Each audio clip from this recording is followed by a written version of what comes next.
আমি কাটাতে চলেছি আগামী 7টা দিন 20,000 পাউন্ড মাটির নিচে। এটা এখনো পর্যন্ত আমার করা সব থেকে ভয়ানক জিনিস। ঠিক আছে, সময় হয়ে গেছে, আমাকে জীবন্ত কবর দাও। ও, এটা তো ভয়ানক। এটা খুব ভয়ঙ্কর হতে চলেছে। এটা বেশিরভাগ মানুষের দুঃস্বপ্ন। ও মাই গড, এই মাটি ফেলা দেখে আমার ভয় লাগছে। সাবধানে থেকো। মাটি ফেলে দাও। ও মাই গড, আমার মনে হচ্ছে ওপরটা আমাকে ধরতে হবে। আরে কফিনের ওপরটা তো কাঁপছে। আমি আগামী 7 দিনের জন্য এই কফিনের কাছে আমার জীবন সঁপে দিচ্ছি। শুধু প্রার্থনা করব হঠাৎ করে যেন এটা ভেঙে না পড়ে। এবং অবশ্যই এটা বলার কথা নয়, কিন্তু বলছি এটা 100% রিয়েল। এবং আমি সত্যি কথা বলছি, আমার ধারণাই ছিল না এটা কতটা কঠিন হতে পারে। এবং এর সাথেই চ্যালেঞ্জটা অফিসিয়ালি শুরু হয়ে গেল। এবং এখানে আমি বন্দি থাকতে চলেছি আগামী 7টা দিন। ছেলেদের আমাকে কবর দিতে এতটাই সময় লেগে গেল যে এখনই আমার টয়লেট পেয়ে গেছে, আর চ্যালেঞ্জটা সবে শুরু হয়েছে। আর তোমরা যদি জানতে চাও এখানে আমি কি করে বাথরুম করি, এই যে এইভাবে, এটা একদমই কমফোর্টেবল নয়। আগামী 7 দিনের জন্য আমার একমাত্র সম্বল হলো এই ব্রিফকেসে থাকা খাবার।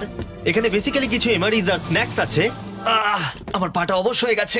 ওখানে 5 গ্যালনের জলের ড্রাম আছে, আর বাকি যা কিছু প্রয়োজনীয় ছেলেরা এই ব্রিফকেসে রেখে দিয়েছে, যেটা প্রমাণ করে 7 দিনের অনেক আগেই আমার সমস্ত খাবার শেষ হয়ে যাবে। সত্যি কথা বলতে এটা খুবই বিপজ্জনক, আর যাতে আমার শ্বাসরোধ না হয় তাই এরা আমার গতিবিধির উপরে নজর রাখছে। জিমি, তুমি কি এটা শুনতে পাচ্ছো? হ্যাঁ, মনে হচ্ছে যেন নোলানের মা মাটির উপরে লাফাচ্ছে। যদি 12 জন লাফাতো তাহলে এটা মনে হতো। এখন প্রায় রাত্রি 1টা। আমার মনে হয় তোমরা সবাই এখন ঘুমোতে চলে যাবে। আমি চাই অন্তত একজন ওয়াকির কাছে সব সময় থাকুক। যদি আমার কিছু প্রয়োজন পড়ে তাহলে আমি তোমাদেরকে বলতে পারবো, ওকে? আর এখন আমার তেমন কিছু করারই নেই। এবার আমি ঘুমিয়ে পড়বো। এরপর হয়তো আমি সকালবেলা ভালোভাবে উঠবো, অথবা 20,000 পাউন্ড মাটির নিচে পিষে যাব। আশা করবো সকালে আমি ঠিকভাবে উঠতে পারবো। ঘুম হলো এই চ্যালেঞ্জটা শেষ করার আসল চাবিকাঠি। কারণ যখন আমি ঘুমাবো আমার মাথাতেই থাকবে না যে একটা বাক্সের ভেতরে আমি বন্দি আছি। কিন্তু সেটা বেশিরভাগ সময়ই কাজই করলো না। এখানেও মাছি। আমার লক্ষ্য ছিল এই চ্যালেঞ্জে যতটা সম্ভব ঘুমিয়ে নেওয়া, আমার নিজের সুবিধার জন্য। ও, ওকে দেখো, ও আরামে আছে মনে হচ্ছে। Jimmy jam. না, নোলান তোমার ফটোতে কি সব এঁকেছে? হ্যাঁ নোলান, তোমার মায়ের সেটে আসতে কত ঘন্টা সময় লাগবে? এবার তুমি মায়ের ব্যাপারে কিছু বলবে। আশা করবো উনি আমার কফিনটাকে ভেঙে ফেলবেন না। এই ভিডিওতে আমার স্ট্র্যাটেজি হলো পুরো সময়টাই ঘুমিয়ে কাটানো। ও, আমি ভুলেই গেছিলাম আমার বন্ধুরা আমাকে বিরক্ত করবে আর আমি ঘুমাতেই পারবো না। এটা খুবই বিরক্তিকর। আমি শুরু করবো আজকের দিনটা এই বড় প্যান্টটাকে শর্টসে পরিণত করে। আও, আও, আমি বক্সেই মেরে দিয়েছি। Mission 1 complete. আমার কাছে এখন শর্টস আছে। এটা হলো আমাদের ফুড ব্রিফকেস। চলো এমআরইস ট্রাই করা যাক। এমআরইস হলো সহজেই তৈরি করা যায় এমন একটা খাবার। একটা জিনিস করতে হবে, এর ভেতরে গরম জল দিয়ে দাও আর এটা তৈরি হয়ে যাবে। অন্যদিকে এখন ছেলেরা স্টেক গ্রিল করছে, আর বলতে গেলে ওরা আমার কবরের ওপরে পিকনিক করছে। জানো জিমি, তোমার জন্য এখন থেকে আমরা এমআইএস খাবো যতক্ষণ তুমি ওখানে থাকবে। সত্যি? হ্যাঁ, না, আমি এক্ষুনি শুনতে পেলাম পাশ থেকে কেউ না বললো। তুমি এখন হট ওয়াটার পাস্তার স্বাদ উপভোগ করো। আর এইদিকে এটা হলো আমার অবস্থা। ও, এটা বেশ ক্রাঞ্চি। পাস্তা ক্রাঞ্চি কেন হয়? এটা তো দারুণ। আমি এতটাই বোর হয়ে গেছিলাম যে আমি মজা করবার জন্য কফিনের দেওয়ালে ঘুষি মারছিলাম। তারপরে আমার হাত ব্যথা করতে শুরু করলো, তাই আমি হাতে একটা মোজা পরে নিলাম যাতে আমার ব্যথা আর না লাগে। আমি মজা করবার জন্য পাগল হয়ে গেছিলাম। ও জিমি, ধন্যবাদ, আমি খুবই বোর হচ্ছিলাম। 1 সেকেন্ড। ও তোমরা কি করছো? আরে এটা তো আমাকে ভয় পাইয়ে দিয়েছে। তোমরা কি আমাকে একটু বলতে পারবে তোমরা কি করছো? দেখছো না আমার জীবন বাজিতে রাখা আছে। ঠিক আছে। দুর্ভাগ্যবশত ছেলেরা আমাকে কোনো কিছুই বলতে রাজি ছিল না। ওরা যেটা করছিল, একটা পাইপ সোজা কফিনের কাছাকাছি ঢুকিয়ে দিয়েছিল, ভ্যাকিউম দিয়ে মাটিটাকে পরিষ্কার, সরিয়ে দিল, তারপর একটা সার্জিক্যাল ওয়্যার ক্যামেরা ঢুকিয়ে দিল আমাকে দেখার জন্য যে আমি কিরকম অবস্থায় আছি। আস্তে, আমি জানতাম এটাই হবে, জানতাম আমি। এবার ভেতরে যাও। মনে হচ্ছে যেন সার্জারি করছি। এরা কি করছে? আমার পায়ের উপরে একটা মাছি ঘোরাঘুরি করছে। বেরিয়ে যাও এখান থেকে। ভালো করে ধরো এটা। হ্যাঁ, আর একটু নামাও। ও, ক্যামেরাটা সরাও। ও, আমরা দেখতে পেয়েছি। মজা পেয়েছো? জিমি। Good night Jimmy. আর যখন দ্বিতীয় দিন হতে চলেছিল, বয়েজরা আমাকে ছেড়ে আরভিতে সময় কাটাতে চলে গেল। আর তারপরে আমি কি করব ভেবেই পাচ্ছিলাম না। তাই আমি ভাবলাম সেকেন্ড ব্রিফকেসটা খুলে একবার দেখি যে ভেতরে ছেলেরা কি কি দিয়েছে। ওই দেখো, কার্ডটা খুলছে। এটা কি নোলানের মা? আমি একটা ফটো পেয়েছি তোমার মায়ের। ভাই, এটা তুমি করেছো? না, বলো, এটা কি আমি করেছে? করিনি। নোলান, এটা কি তোমার মা? ও মাই গড, বুকে নিয়ে শুয়ে আছে। ও মাই গড। এই ছবিটা হারিয়ে ফেলার বদলে আমি যদি ভাবি এই চ্যালেঞ্জটা আমাকে কি জন্য কুইট করতে হবে, প্রথমত ভিতরে পুপ করা যাবে না, তারপরে পিঠে ব্যথা, পিঠে ব্যথা, পিঠে ব্যথা, আর হয়তো আরো বেশি পিঠে ব্যথা। আর তোমরা অবশ্যই বলতে পারো এটা এখনই আমার জন্য কঠিন হয়ে উঠছিল, আর প্রতিবারের মতোই তোমরা বাজি ধরতে পারো যে এটা আরো খারাপ হতে চলেছে। এখন খুব জোর বৃষ্টি হচ্ছে, একটা বাজ পড়ার আওয়াজে আমার ঘুমটা ভেঙে গেল। নোলান, ওঠো, আমাদের একবার জিমিকে দেখে আসা উচিত। ও ঠিক আছে তো? আমার সত্যি বলতে একটু চিন্তা হচ্ছে। দেখে মনে হচ্ছে বৃষ্টিটা খুব জোরেই হয়েছে। আচ্ছা, মাটিটা ভারী হয়ে গেছে। মাটিতে জল পড়লে মাটি তো ভারী হয়ে যায়। জিমি! ওকে জাগানোর আমার কাছে একটা আইডিয়া আছে।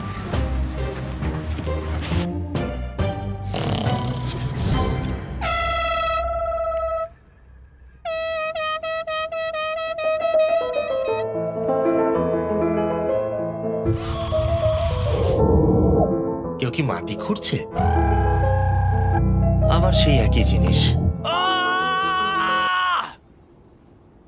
ভিজে গেলে আমার কাছে কিন্তু একটাও প্যান্ট নেই, আর অবস্থা আরো খারাপ হতে চলেছে। জিমি, আমাদের কথা শুনতে পাচ্ছ? তোমরা উপরে করছোটা কি? তোমাকে যেখানে কবর দেওয়া হয়েছে সেখানে আমরা 15টা স্পিকার লাগিয়েছি। ও আচ্ছা, তাহলে এবারে ক্রিস ফালতু গানগুলোকে চালাবে। জিমি, এখানে এখন পার্টি হচ্ছে। ও মাই, ও হো হো হো। আরে আমার কফিনটা তো রীতিমতো কাঁপছে। জিমি, ভূমিকম্প হচ্ছে! ও মাই গড! দাঁড়াও, এটা আবার কি? আমি এইমাত্র দেখলাম আমার কফিনের একটা স্ক্রু ঢিলা হয়ে গেছে। ওর কফিনের স্ক্রুগুলো খুলে যাচ্ছে। পেসের জন্য তুমি মজা করছো না হ্যাঁ, তো? পেসের জন্য। এটা কি চিন্তার বিষয় যে ইতিমধ্যেই একটা স্ক্রু খুলে গেছে? ফুল ভলিউম দাও! তোমরা আসলে কি করছো বলো তো? আমি ভাইব্রেট হচ্ছি! ও, এই ভাইব্রেশন আমার মাথা খারাপ করে দিচ্ছে। ও, আমার চুলের ভেতরে ফুলকি করছে, আমার আর ভালো লাগছে ঠিক না। আছে, চলো একটা টানেল খোঁড়া যাক। আমরা এখান থেকে টানেল খোঁড়া শুরু করব, আর খুঁড়তে খুঁড়তে জিমির কফিনের কাছে যাব। আমাদের কাছে যে স্পিকার আছে তার আওয়াজে ও খোঁড়ার শব্দ শুনতে পাবে না। একটা আইডিয়া আছে, আমরা স্পিকারে কনস্ট্রাকশনের একটা সাউন্ড চালাবো, তাহলে ও আর খোঁড়ার আওয়াজ শুনতে পাবে না। এখানে জোরে শব্দ হচ্ছে আর ওয়াকিতে কেউ অ্যান্সারও দিচ্ছে না। তাহলে কি আমি মরতে চলেছি? মনে হচ্ছে যেন ভিডিও গেম খেলছি। অথবা তারা কিছু বোকামি করতে চলেছে। দেখা যাক আমি এটা করতে পারি কিনা। অফিসিয়ালি আমি 50 ঘন্টা পার করে ফেলেছি। গত চ্যালেঞ্জে কাটানো সময়ের থেকে আরো বেশি সময় আমি এবারে কাটাতে চলেছি। আমি ডাক্তারকে প্রমিস করেছিলাম আমি রোজ নড়াচড়া করব যাতে ব্লাড ক্লটস না হয়, কারণ 7 দিনের জন্য সোজা শুয়ে থাকা আপনাকে মেরেও দিতে পারে। আমি এবারে একটা গর্ত খুঁড়বো। ক্রিসের জন্য আমাদের এত কাজ করতে হচ্ছে। আমি বয়েজদের ডাম্বল দিতে বলেছিলাম আর ওরা আমাকে 3 পাউন্ডের ডাম্বল দিয়েছে। ও ও, ও, ও, ও, কি বাজে গন্ধ বেরোচ্ছে। হ্যাঁ, শুধুমাত্র এটা ভেবেই আমি এগুলো করছি, কারণ 2 দিন পরে যখন আমি দাঁড়াবো তখন আমি মরেও যেতে পারি। ক্রিস, আরো কয়েক ফুট খোঁড়ো। সত্যি বলতে আমি এটা খুব একটা ভালো চালাতে পারি না। আমি বোর হচ্ছি কফিনের ভেতরে।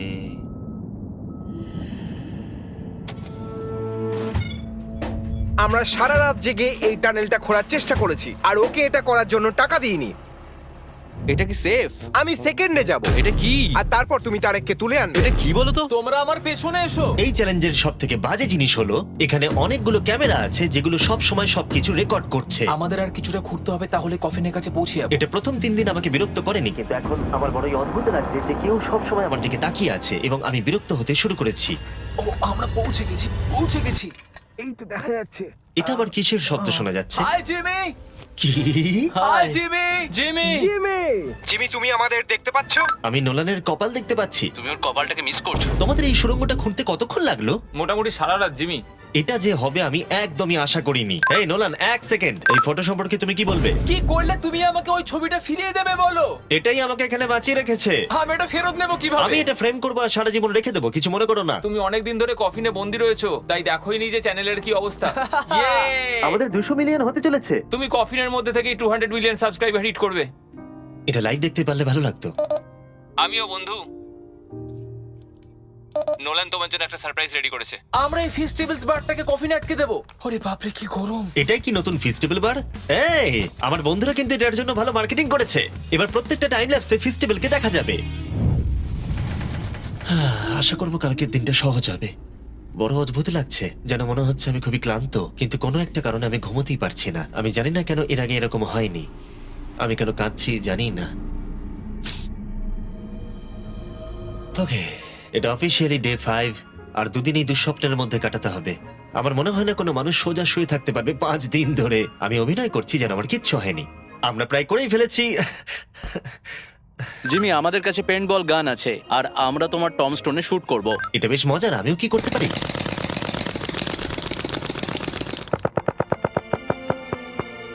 আমি জানি না ওদের কি বলা উচিত। জিমি, তুমি ভেতরে মজা করার জন্য কি করছো? কিচ্ছু নয়, আমি মানসিক যন্ত্রণায় আছি। তুমি কি পুপ করেছো? আমি সত্যি অনেক পুপ করতে চাই, কিন্তু আমি দেখতে চাই এটা আমি 2 দিন চেপে রাখতে পারি কিনা। আমি জানি না কেন, কিন্তু কোনো কিছুই করবার মতো মোটিভেশনই পাচ্ছি না। আমি এখানে 5 দিন ধরে শুয়ে আছি আর আমার নিজের খাবার তৈরি করার মতো এনার্জিটাও নেই। আর যেহেতু এখানে বাথরুম করাটাও এতটাই ডিফিকাল্ট, জিজ্ঞাসা করো না কি করে, কিন্তু ভুল করে আমার প্যান্টে একটু টয়লেটও লেগে গেছে, আর সেই জন্য আমি আমার প্যান্টের ওই অংশটাকে কেটে ফেলে দিচ্ছি। এটা করার জন্য আমাকে ক্ষমা করো। এটা ছিল খুবই বিরক্তিকর। জিমি, আমরা সেলিব্রেট করার জন্য রেডি। আমাদের 200 মিলিয়ন সাবস্ক্রাইবার হতে চলেছে। আমাকে বলতে পারবে আমাদের কখন 200 মিলিয়ন হবে, কতক্ষণ লাগবে? আমি রকেট সায়েন্টিস্ট নই। ও আমাদেরকে কি ভাবছে? আজকে সারাদিনটাই আমার খুব বাজে কেটেছে, কিন্তু আমার চ্যানেলের 200 মিলিয়ন সাবস্ক্রাইবার হতে চলেছে, যেটা আমাকে আনন্দ দিচ্ছে। তোমরা জানো এখনো 200 মিলিয়ন সাবস্ক্রাইবার হতে সময় লাগবে, তাই এখনই উপযুক্ত সময় ভেরাইজন হোম ইন্টারনেট সম্পর্কে বলার, যেটা অ্যাকচুয়ালি আমাকে এখানে ইন্টারনেট কানেকশন দিচ্ছে যাতে আমি 200 মিলিয়ন সাবস্ক্রাইবার হওয়া দেখতে পারি। তাই এবারে স্পন্সর হ্যাঁ, তুমি ঠিক বলেছো। Verizon 5G হোম ইন্টারনেট তার নামের মতনই কাজটাও করে। এই ওয়্যারলেস ইন্টারনেট আপনার বাড়িতে extremely fast 5G ultra wide band network provide করবে। আর যখন ওরা আমাকে এই ভিডিওতে স্পন্সরের কথা বললো, আমি ওদেরকে বললাম মাটির 10 ফুট নিচে এটা কাজ করবে। আমরা এটাকে অন করলাম। খুব ভালো। ওকে, আমি কানেক্টেড। এবার তুমি 200 মিলিয়ন সাবস্ক্রাইবার হওয়া দেখতে আর পারবে। ভেরাইজনকে ধন্যবাদ জানিয়ে বলি, এই বক্সটাকে প্লাগ করতেই আমি পেয়ে গেলাম আমেরিকার highest quality 5G home internet. এটা সত্যি কাজ করছে, এমনকি মাটির 10 ফুট নিচেতেও আমি আমার সাবস্ক্রাইবার কাউন্ট দেখতে পাচ্ছি। কার্ল, তুমি কি এটা জানো যে 18 বছরের উপরে যারা এই ভিডিওটাকে দেখছে, যখন তারা ভেরাইজন হোম ইন্টারনেট অর্ডার করবে, ভেরাইজন তাদেরকে উপহার দিতে চলেছে একটা Xbox Series S। ওদের মনে হয় টাকা ভালো লাগে না। সত্যি কথা বলতে কি, হ্যাঁ। আর তোমরা প্রতি মাসে মাত্র $35 দিয়েও এটাকে পেতে পারো। আর তাই যদি তোমরা পৃথিবীর সবথেকে ফাস্ট এবং বিশ্বস্ত ইন্টারনেট পেতে চাও, চলে যাও MrBeastVerizon.com এ। তোমার অ্যাড্রেসটা দিলে ওরা বলে দেবে তোমার এলাকাতে অ্যাভেলেবল আছে কিনা। আর চলো এবারে ফোকাস করা যাক আমাদের 200 মিলিয়ন সাবস্ক্রাইবারের লক্ষ্যে। আমরা খুব কাছেই আছি। এটা করার আগে আমি একজন নেব্রাস্কার সাধারণ ছেলে ছিলাম আর ও এখন নর্থ ক্যারোলিনার একজন সাধারণ ছেলে। এর আগে আমি নেব্রাস্কার একজন সাধারণ ছেলে ছিলাম। কার্ল, এটা একটা দারুণ মুহূর্ত। নোলানকে কপি করো এটা না। দারুণ ব্যাপার। আমরা লাঞ্চ টেবিলে বসে এ ব্যাপারে কথা বলতাম, আর এখন আমাদের 200 মিলিয়ন সাবস্ক্রাইবার হতে চলেছে। আমি এটাই বলতে চাই, আমার তোমাদের সাথে কাজ করতে খুব ভালো লাগে। আমরা এইভাবেই আরো এগিয়ে যাব। আর ফাইনালি চ্যানেলার, তুমি কি বলবে? এখানে যখন আমি কাজ শুরু করি তখন আমরা 7 জন ছিলাম, আমি জেনিটার ছিলাম। এখন আমাদের 200 মিলিয়ন সাবস আর এখন আমি খুব আমি খুশি। ভিডিও করা শুরু করি যখন আমার বয়স 11, আর এখন আমি 25, আর আমি স্বপ্নেও ভাবিনি আমার চ্যানেল এই জায়গায় পৌঁছে যাবে। মানে আমি বলতে চাইছি আমাদের 200 মিলিয়ন সাবস্ক্রাইবার হতে চলেছে, আর আমি প্রতিটা সাবস্ক্রাইবারকে ধন্যবাদ জানাতে চাই যারা আমার ভিডিওগুলো দেখে। আমার এখনো সেই দিনগুলোর কথা মনে পড়ে যখন আমি ভিডিও বানাতাম কিন্তু 0 ভিউ আসতো। Thank you so much. এক্ষুনি সব কটা নাম্বার চেঞ্জ হবে।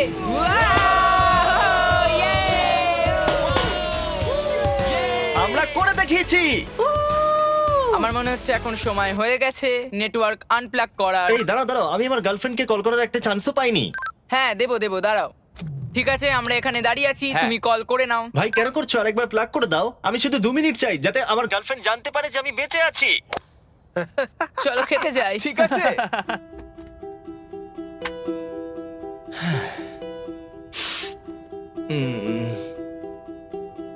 আমি বুঝতেই পারছি না যে আমি কেন কাঁদছি, কিন্তু আমি নিশ্চিত নয় যে কি কারণে আমি কাঁদছি। 200 মিলিয়ন হওয়ার পর ছেলেটা খুবই আনন্দ করছে, কিন্তু আমি এখানে একদম একা। আমি এখানে বন্দী হয়ে রয়েছি। 5টা দিন কেটে গেছে, 5টা দিন এই কফিনের ভেতরে একলা। সত্যি কথা বলতে আমি জানি না এখানে আমি বাকি 2 দিন কি করে কাটাবো। আমার সমস্ত উৎসাহ দ্রুত শেষ হয়ে আসছে। হ্যালো জিমি, কি করছো তুমি? ও কিছু বললো না, ও বেঁচে আছে তো? নোলান, তোমাকে ধন্যবাদ জানাই, তুমি দেখছো যে আমি বেঁচে আছি কিনা। তুমি কিন্তু ওখানে এখন ঠিক আছে তো? আর জিমির মনে হয় এখন আর কিছু ভালো লাগছে না। এখনো একদিন কাটাতে হবে আর ও খুব ভেঙে পড়েছে। আমি সবটুকু দিয়ে তোমাদের সাথে কথা বলছি কন্টেন্টটা ভালো করতে, কিন্তু সত্যি কথা বলতে কথা বলার এতটুকু এনার্জিও নেই।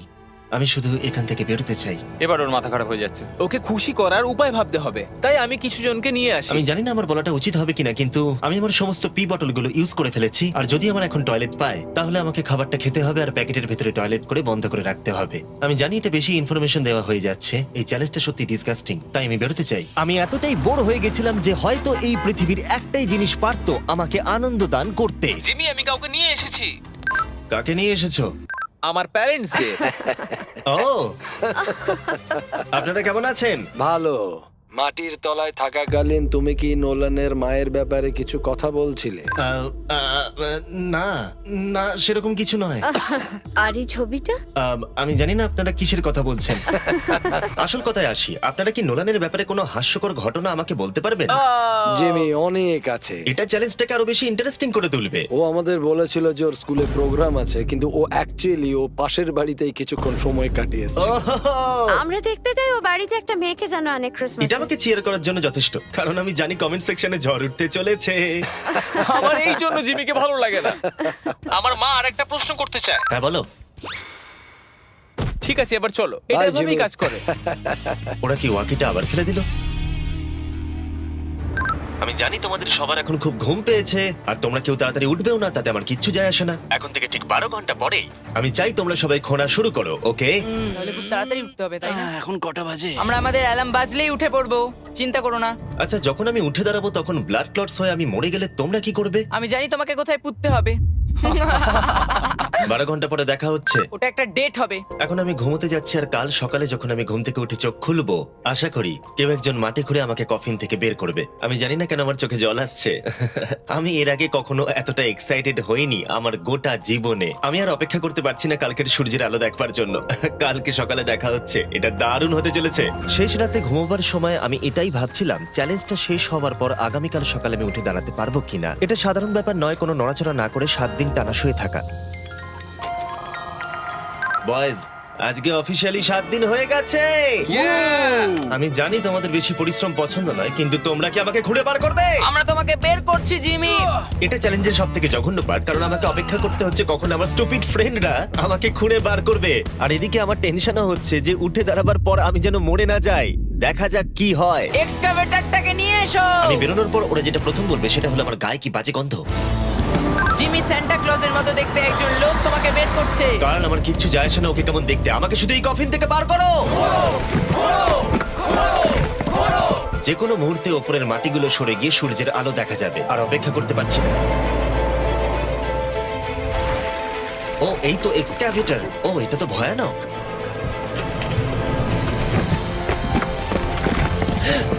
আমি সূর্যের আলো দেখতে পাচ্ছি। জিমি! সব ঠিক আছে তো? এটা বলে বোঝানো কঠিন যে 7 দিন না দেখার পরে সূর্যটাকে দেখে আপনার কেমন লাগবে। ও মাই গড, আমি আবার কাঁদতে শুরু করলাম। জানি না কেন, আমি চোখের জল আটকাতেই পারছিলাম না। আমরা পেরেছি, আমরা পেরেছি। এখন একটাই প্রশ্ন মাথায় ঘুরছে যে যখন আমি উঠে দাঁড়াবো আমি যেন ব্লাড ক্লটস হয়ে মরে না যাই। সেটা আর কিছুক্ষণ পরেই দেখা যাবে। জিমি, তুমি তৈরি? আমার উপরে ফেলো না। ও, ওখান থেকে কি গন্ধ বেরোচ্ছে? আমি জানতাম তোমরা এটা বলবে। এটা আমি একটু আগেই বলেছি। আগামী দেখি ব্লাড ক্লট হয়ে মরে যাচ্ছে কিনা, তারপরে সেলিব্রেট করো। দাঁড়াও, একটুখানি বসো। আরে দাঁড়াও দাঁড়াও দাঁড়াও দাঁড়াও, ডাক্তারকে নিচে এসে একবার দেখতে দাও। তোমার কি নার্ভাস বা ক্লান্ত লাগছে? না, তেমন কিছু নয়। ব্যাস, তাহলে আর কোনো চিন্তা নেই, সব ঠিক আছে। সপ্তাহে প্রথমবার দাঁড়াচ্ছি। ও মাই গড, আমার পাটা তো কাঁপছে। ও, আমি মরে যাইনি। এই তো, খুব ভালো। আমি ঠিক আছি। আমার মনে হচ্ছে আমার মাথায় রক্ত উঠে গেছে। এটা কিন্তু বলতে গেলে দারুণ অভিজ্ঞতা। কিন্তু আসল সারপ্রাইজ অপেক্ষা করছিল উপরে উঠে আসার পরে। ও ওয়াও, এখানে তো অনেক লোক। 7 দিন পরে ফাইনালি আমি আমার চ্যানেলের 200 মিলিয়ন সাবস্ক্রাইবার হওয়া সেলিব্রেট করতে পারলাম, সেটাও ঠিকঠাক এটা ভাবে। 200 মিলিয়ন সাবস্ক্রাইবারের সেলিব্রেশন, ভাই। তাহলে তোমরা সবাই আমার আন্ডারওয়্যার দেখে নিলে। ভিডিওটা আমি এবারে শেষ করব, আর প্রতিবারের মতোই বিস্ফোরণ দিয়ে এটা শেষ করছি।